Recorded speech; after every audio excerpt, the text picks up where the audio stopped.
Más de un centenar de agentes y un helicóptero de la Guardia Civil han integrado el dispositivo de búsqueda en la zona conocida como Los Pocillos, en el pueblo abulense de Villar de Corneja.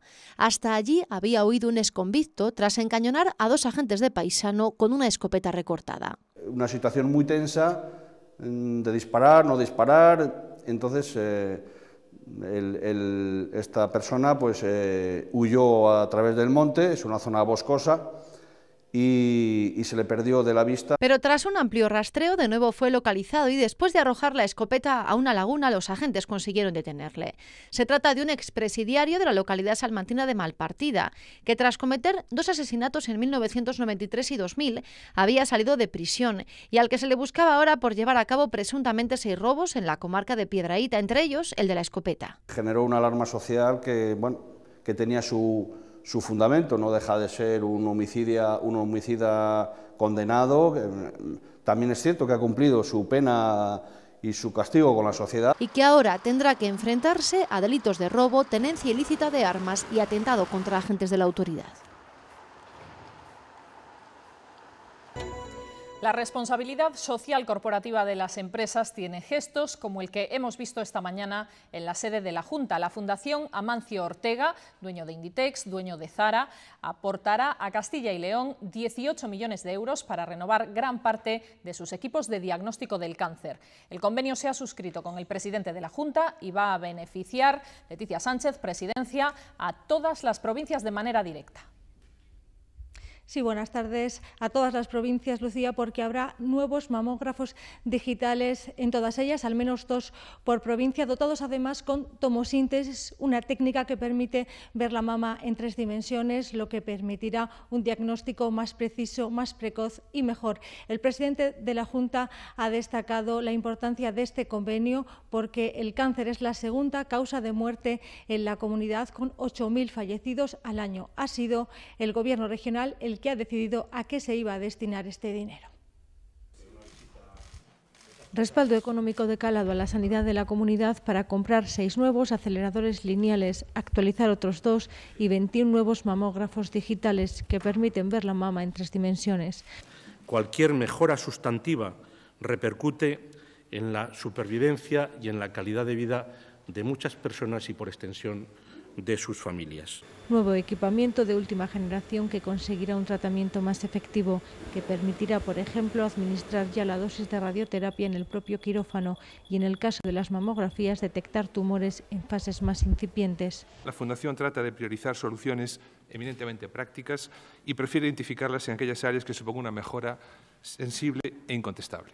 El presidente ha citado a Chesterton para destacar la grandeza de la Fundación Amancio Ortega y la mediocridad de quien no es capaz de valorar proyectos como este. Ha agradecido también a los profesionales de la oncología su trabajo.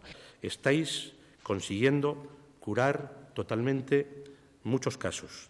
Y ha defendido una vez más la necesidad de que haya unidades de referencia. Todos estamos totalmente de acuerdo en la prioridad que en esta materia deben tener los criterios de asistencia sanitaria efectiva. Y en la importancia de mejorar las condiciones del transporte para que accedan todos. Herrera firmaba ese convenio después de presidir el Consejo de Gobierno, en el que hoy también ha habido partidas para sanidad y una para el refuerzo de las cuadrillas contra incendios. Leticia. Sí, 7,7 millones de euros para tratamientos silvícolas preventivos contra incendios en 5 provincias de la comunidad, que se unen a los 5 millones que se aprobaron el pasado 23 de marzo. La consejera portavoz ha defendido el sistema mixto de prevención de incendios de la comunidad frente a las críticas que ayer hacía Comisiones Obreras. El Consejo de Gobierno ha dado luz verde a 5 expedientes que suman para la sanidad más de 5,3 millones de euros. Es, insiste la portavoz, una prioridad para el Ejecutivo de Castilla y León y el que más quejas aporta al informe del Procurador del Común. Asegura Marcos que 3 de los 4 expedientes de ese informe son de 2015 y además las listas de espera han descendido en un 12,5%. Se ha priorizado, desde luego, todas las actividades urgentes y en esa priorización se ha conseguido que el 100% de los pacientes cuyas patologías están establecidas por los profesionales como prioridad 1 se resuelvan en un plazo inferior a 30 días.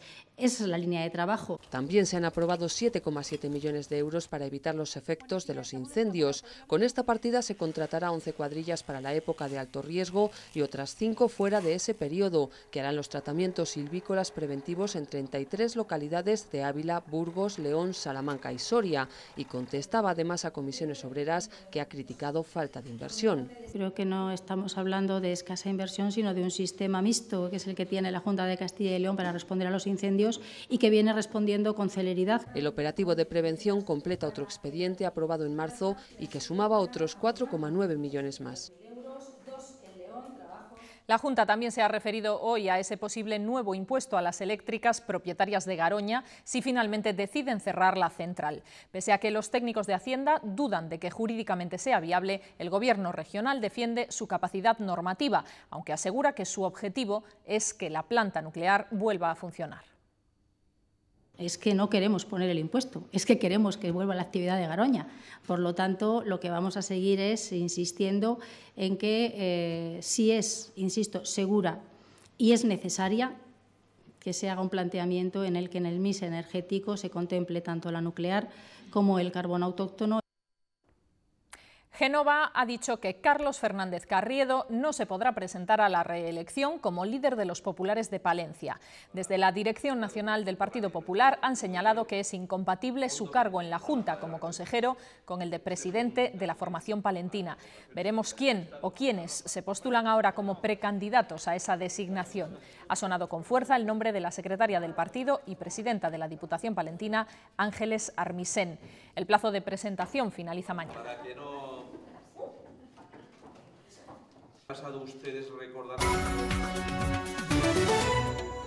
La Guardia Civil ha detenido a un exconvicto residente en la localidad salmantina de Malpartida, al que se le atribuyen 6 robos, entre ellos el de una escopeta. Fue esta arma la que llevó a activar un amplio dispositivo de búsqueda después de que encañonara a 2 agentes y se diera a la fuga ya en la provincia de Ávila.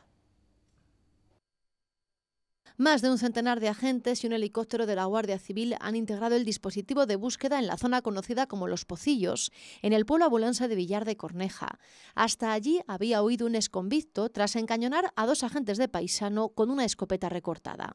Una situación muy tensa, de disparar, no disparar, entonces esta persona pues, huyó a través del monte, es una zona boscosa, y se le perdió de la vista. Pero tras un amplio rastreo de nuevo fue localizado y después de arrojar la escopeta a una laguna los agentes consiguieron detenerle. Se trata de un expresidiario de la localidad salmantina de Malpartida, que tras cometer 2 asesinatos en 1993 y 2000 había salido de prisión y al que se le buscaba ahora por llevar a cabo presuntamente 6 robos en la comarca de Piedrahíta, entre ellos el de la escopeta. Generó una alarma social que tenía su fundamento, no deja de ser un homicida condenado.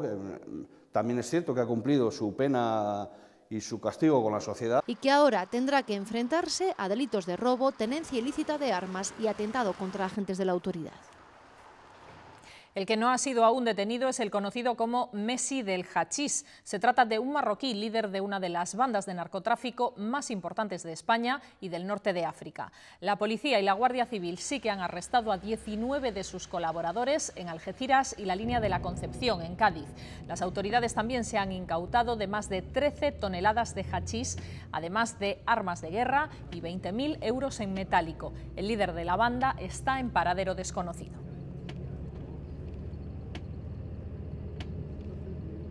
La Fiscalía Anticorrupción ha denunciado a Iberdrola ante la Audiencia Nacional por alterar el precio de la luz en diciembre de 2013.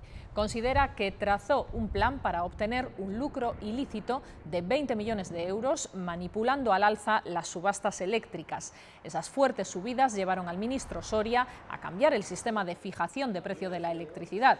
La empresa Iberdrola, cuya sede fue registrada ayer, rechaza haber realizado manipulación alguna y resalta que está prestando toda su colaboración al juez. Bueno, pues como puedes comprobar a las horas. Esa instrucción comienza mientras otra concluye, la de la salida a bolsa de Bankia. El juez ha procesado a Rodrigo Rato, Ángel Acebes, al expresidente de la Diputación de Ávila, Agustín González, y a otra treintena de directivos de la entidad en 2010. Les acusa de delitos de falsedad en las cuentas anuales y fraude a inversores. Exime de responsabilidad al Banco de España.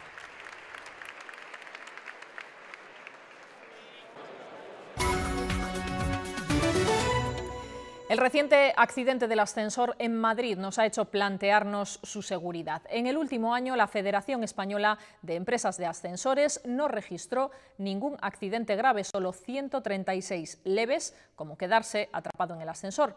Hoy en Valladolid, este gremio analiza las nuevas medidas de seguridad a las que obliga a Europa a partir de septiembre. Nos montamos varias veces al día, pero en alguna ocasión podemos ser golpeados por puertas que no detectan que cruzamos, tropezar al quedar mal nivelado o quedarnos encerrados inesperadamente. Aproximadamente, de las estadísticas que recogemos en la Asociación Española, 2 de cada 3 accidentes están causados por estas 3 razones. Los nuevos ascensores que se instalen después del verano llevarán sistemas para evitar estos incidentes. Protecciones contra el cierre inesperado de puertas, sistema telefónico para rescate de cabina. Estas medidas también se pueden instalar en ascensores más antiguos. En Castilla y León, de los 56.000 ascensores que hay instalados, más del 60% tienen más de 20 años, con lo cual creemos que habría que incrementar las seguridades en esos ascensores y es un tema que nos preocupa mucho. Las revisiones son obligatorias. En el suceso de Madrid había pasado las inspecciones recientemente. Es muy extraño, es la primera vez que he ocurrido esto y que yo conozco y llevo ya muchísimos años en este negocio metido. En el caso de ascensores de viviendas, las revisiones son mensuales y cada 4 años inspeccionados por el organismo oficial.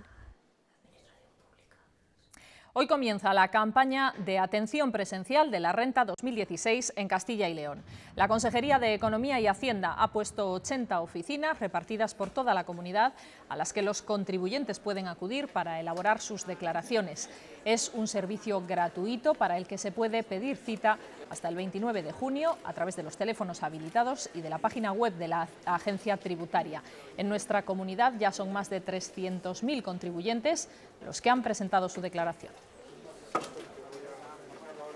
A día de hoy, 322.509 contribuyentes de Castilla y León han presentado ya su declaración. Ello supone un 4,20% más que los contribuyentes que a esta misma fecha el año pasado habían presentado su declaración.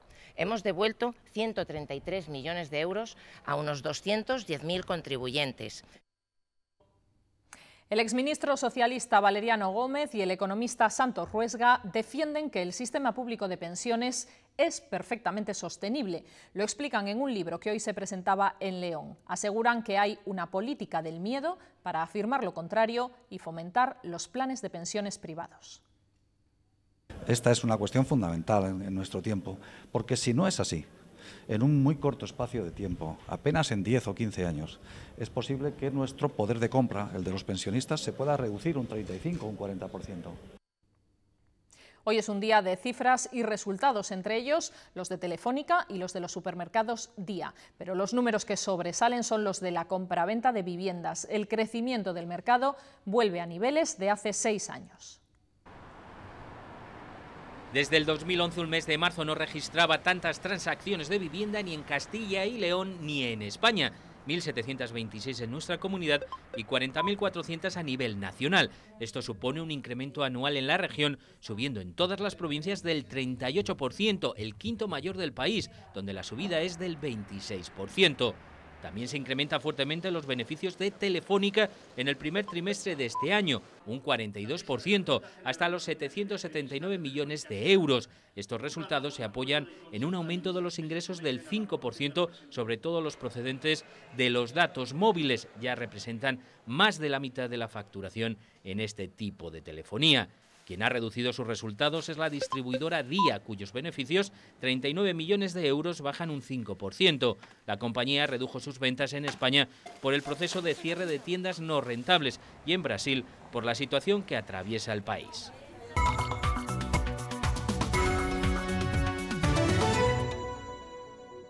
El Partido Popular ha pedido a la Audiencia Nacional que Mariano Rajoy declare por videoconferencia en el juicio Gürtel en lugar de hacerlo de forma presencial en el tribunal. El PP lo justifica porque es el modo que menos perturba el ejercicio de las funciones del presidente, aunque la oposición critica que otra vez vaya a recurrir al plasma. Rajoy también tendrá que comparecer en la Comisión de Investigación de la Financiación Irregular de los Populares, que se constituye hoy en el Congreso.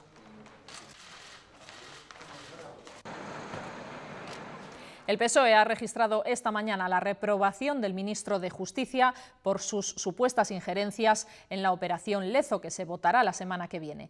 Rafael Catalá emplaza a los socialistas a que presenten pruebas si las tienen, porque dice que estas acusaciones son muy graves. Si alguien tiene alguna prueba, si alguien tiene algún hecho acreditado en el cual se pueda demostrar lo que se está acusando tan gravemente como es interferir las investigaciones del Ministerio Fiscal, adelante y que se pruebe. El Congreso ha aprobado esta mañana ampliar los plazos de instrucción judicial para evitar que haya impunidad en casos de corrupción. Ha salido adelante con los votos de toda la oposición frente al rechazo de los diputados del PP.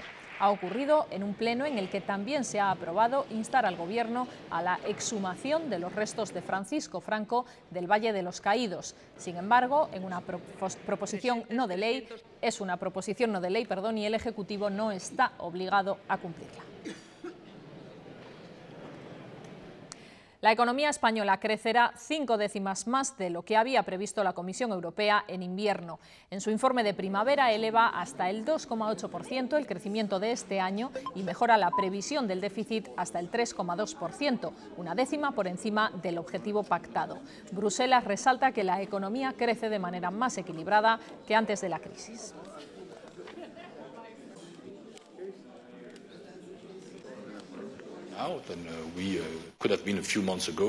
Confiamos más ahora que hace unos meses en que los objetivos de déficit se alcanzarán. Cuando hay buenas noticias, hay buenas noticias. Estoy muy feliz de poder decirlo y de continuar con una relación positiva y constructiva, como siempre, con el gobierno español. El rey Felipe VI ha visitado hoy el Palacio de la Granja en Segovia para presidir la reunión del Consejo Científico del Real Instituto Elcano de Relaciones Internacionales. Tiene más detalles Victoria Domínguez. Buenas tardes. Hola, muy buenas tardes. La estrategia global europea y el futuro de la Unión es el tema que se ha debatido en la reunión del Consejo Científico del Real Instituto Elcano bajo la presidencia de Su Majestad el Rey Felipe VI en el Palacio Real de la Granja de San Ildefonso. Es la segunda vez que la reunión de este Consejo se realiza fuera de Madrid y es que desde la Casa Real se quiere poner en valor los bienes de patrimonio del Estado. El Consejo Científico del Real Instituto Elcano está formado por académicos, políticos, diplomáticos y empresarios. Es un órgano consultivo cuyo fin es el de asesorar a directivos e investigadores en materia de relaciones exteriores.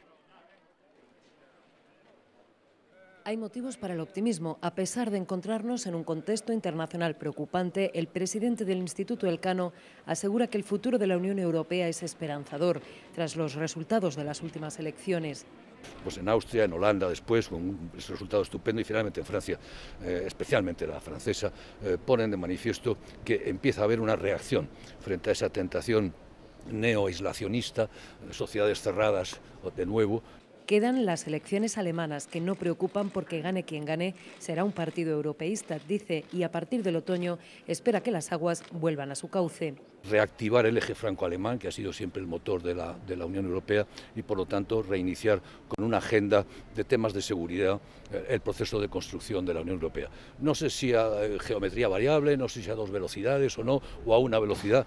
La Moda-Espinosa valora también de forma positiva el último Eurobarómetro, que refleja una mayor confianza de la opinión pública en el proyecto europeo, cuya estrategia global se ha debatido en la reunión del Consejo Científico del Real Instituto Elcano de Relaciones Internacionales. Portugal ya se prepara para la visita del Papa al santuario de Fátima el próximo domingo. La llegada del pontífice ha hecho que las fuerzas de seguridad portuguesas hayan vuelto a pedir la documentación para pasar a su país. En ningún caso es un cierre de fronteras, como se había divulgado falsamente en Internet, pero aún así los controles están dejando colas kilométricas en algunos puntos fronterizos como Tui en Galicia o Fuentes de Oñoro en Salamanca.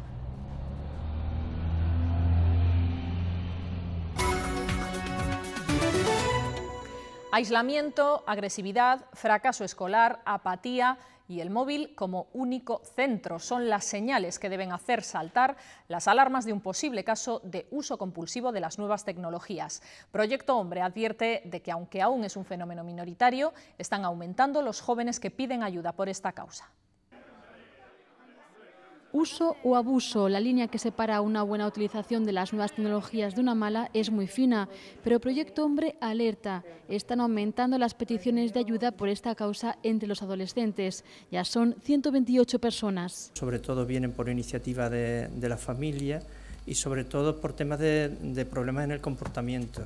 Problemas en comportamiento, fracaso escolar, situaciones de agresividad. El 20% de los menores reconoce que abusa del teléfono móvil, según la encuesta de Proyecto Hombre entre 1.200 alumnos de Valladolid. El acceso temprano a estos dispositivos es un riesgo y el control familiar se convierte en fundamental. ¿Qué redes sociales tienen nuestros hijos? ¿Qué página web visita? ¿Qué contactos tiene? Porque ahí es donde se pueden producir los mayores riesgos. Y precisamente ahí es donde no se fijan los padres. Pero no solo es cuestión de horas o contenidos, sino en las actividades que he dejado de hacer por estar conectado. Desde la Delegación del Plan Nacional sobre Drogas insisten en no demonizar las nuevas tecnologías. Lo normal, si me permiten la expresión en términos coloquiales, es que los adolescentes no hagan un uso compulsivo de Internet. Y subrayan que la mejor estrategia no es prohibir, sino educar. Las adicciones están cambiando y adecuándose a los nuevos tiempos. Cambia la adicción y cambia el perfil. Cada vez son más jóvenes los afectados. Y, por supuesto, hay que cambiar el tratamiento. Ya no se trata de quitar la sustancia. A día de hoy no se puede prohibir, por ejemplo, acceder a un teléfono móvil. Porque tiene que haber unos indicadores de cuándo se produce una caída o recaída. Claro, en una adicción con sustancia es muy fácil identificarlo. Ha habido un consumo de alcohol. En este caso, ¿cómo lo identificamos? Pues tiene que haber unas pautas, unos límites que nos establezcamos junto con el paciente para que a él le salte como la alarma de decir, oye, parece que se me está yendo de las manos. Y estas nuevas adicciones van más allá del juego, las apuestas o el móvil. También llegan al exceso de trabajo o de ejercicio físico. Un adicto al deporte probablemente pues eso, no quede con ciertos amigos porque eso le va a implicar romper algo en su dieta, porque además tiene que entrenar, va a perder horas de estar con su familia. Las claves, señala este psicólogo experto, ahora son delimitar y controlar. Nada fácil, en eso no hay cambios en las adicciones. El emprendimiento social es la clave para poder mantener servicios básicos en el medio rural y en las zonas despobladas. Esta mañana la comisionada para el reto demográfico ha participado en la jornada de programas y fondos para la despoblación en Europa que se celebra en el centro de coworking El Hueco de Soria. Estrategias y líneas que sirvan para paliar el problema demográfico. Esas son las claves que se buscan durante estos días en Soria, en la tercera reunión de primavera de El Hueco. Se buscan soluciones reales con proyectos e inversiones. Desde aquí se hace una reivindicación del emprendimiento, de la iniciativa, de las ideas, del empuje de la gente y de darle el espacio que necesitan, las oportunidades que necesitan y la relevancia que necesitan a nivel nacional y sobre todo europeo. Un reto en el que deben participar las administraciones e instituciones públicas. La rentabilidad de los negocios en las zonas despobladas es muy difícil de lograr. Hay una serie de necesidades que es imposible que se satisfagan a través de empresas rentables. Es que es imposible. Entonces, yo creo que eso sí que tendrían que de alguna manera intervenir las administraciones públicas para que sean ellas quienes les doten de fondos. Y mantener los servicios no es solo tarea de los emprendedores. La despoblación es un problema de trascendencia nacional. Que por primera vez esté en la agenda nacional y por primera vez trabajemos todos juntos en la misma dirección. Conseguir financiación europea es fundamental. Apelar a esa colaboración europea, a los fondos que desde allí se puedan disponer, desde luego, yo creo que todos estamos en la misma línea. La petición de los agentes sociales y económicos de Soria es que los fondos que se reciben de la Unión sean finalistas, es decir, que lleguen directamente al territorio. Quienes trabajan en el campo buscan la manera de reducir costes, sobre todo después de una campaña especialmente mala para los agricultores. Los que quieren novedades e innovación están estos días en Demoagro, la feria de demostración de maquinaria agrícola en campo, que tras 2 ediciones en Burgos, esta vez se ha trasladado a Castilla-La Mancha.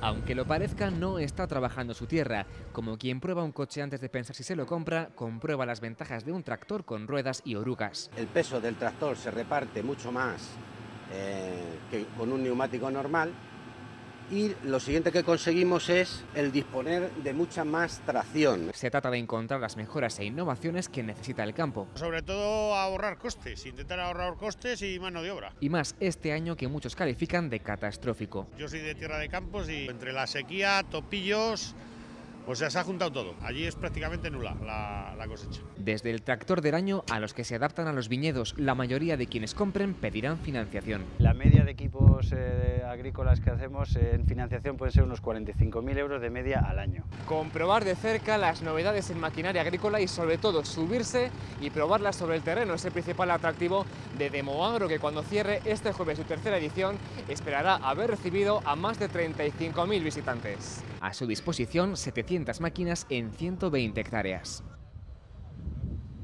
En Castilla y León hay más de 2.300 empresas agroalimentarias. El sector emplea a cerca de 73.000 personas y tiene gran vocación exportadora. El producto que más cruza nuestras fronteras es la carne, pero este último año, según el Observatorio Agroalimentario, los crustáceos y los materiales vegetales utilizados en la cestería han sido los que más se han exportado.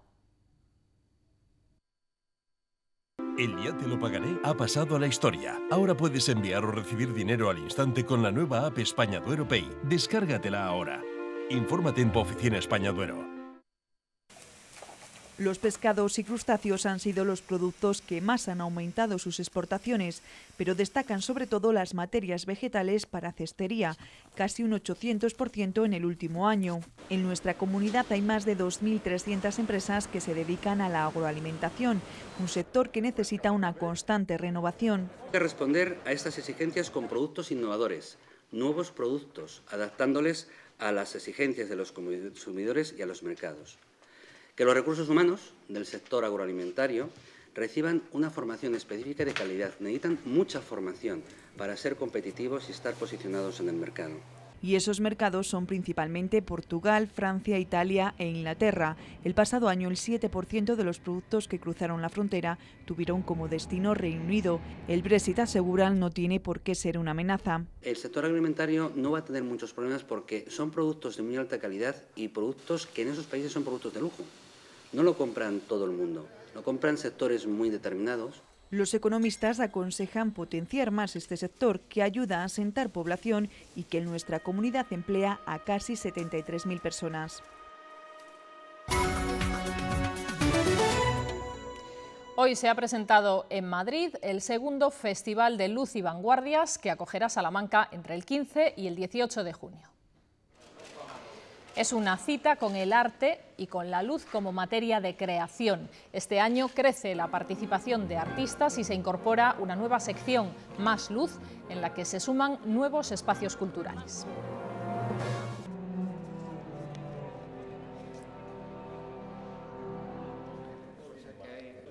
La Fundación Silos intentará organizar una exposición de gran formato que permita exhibir en la Abadía Benedictina y en Burgos una selección de pinturas de la colección de la Fundación Telefónica.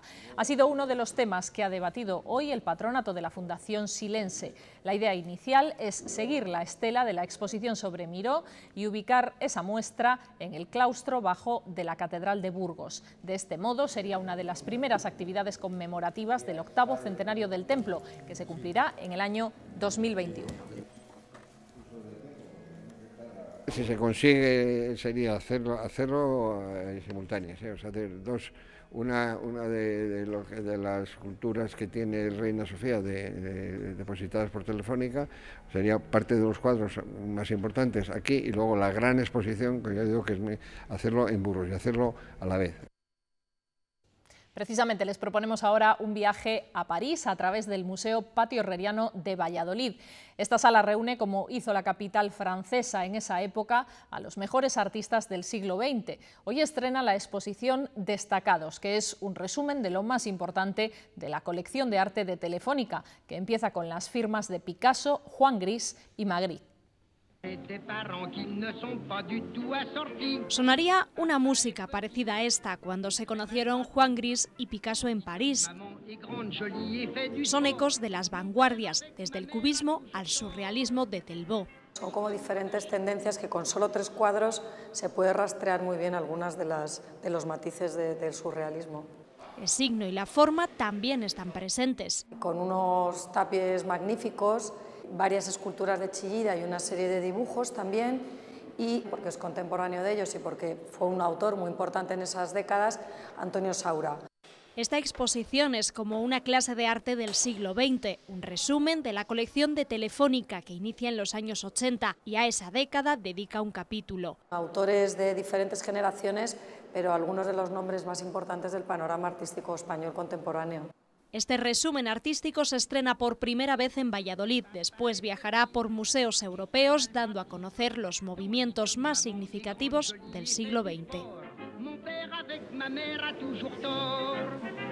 Elle commande à chaque coup des robes de chez Patou, mais elle l'habille papa ou décrochez-moi ça.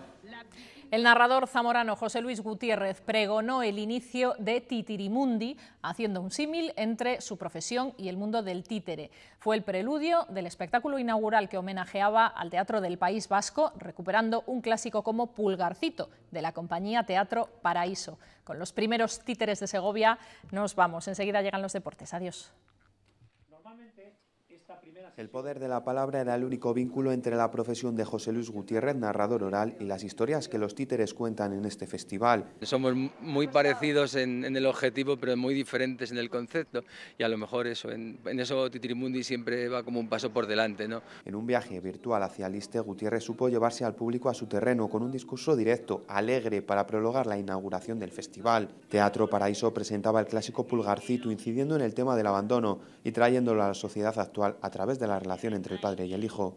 Cuando a alguien mayor le llevas a una residencia, que tampoco quiere decir que le abandones, pero también pues para los primeros momentos es algo duro.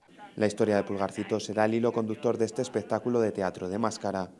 Mientras los niños dormían, los padres decidieron que al día siguiente les llevarían al bosque para abandonarlos. Es muy importante tener coraje, valentía y tener ingenio para salir adelante, ¿no?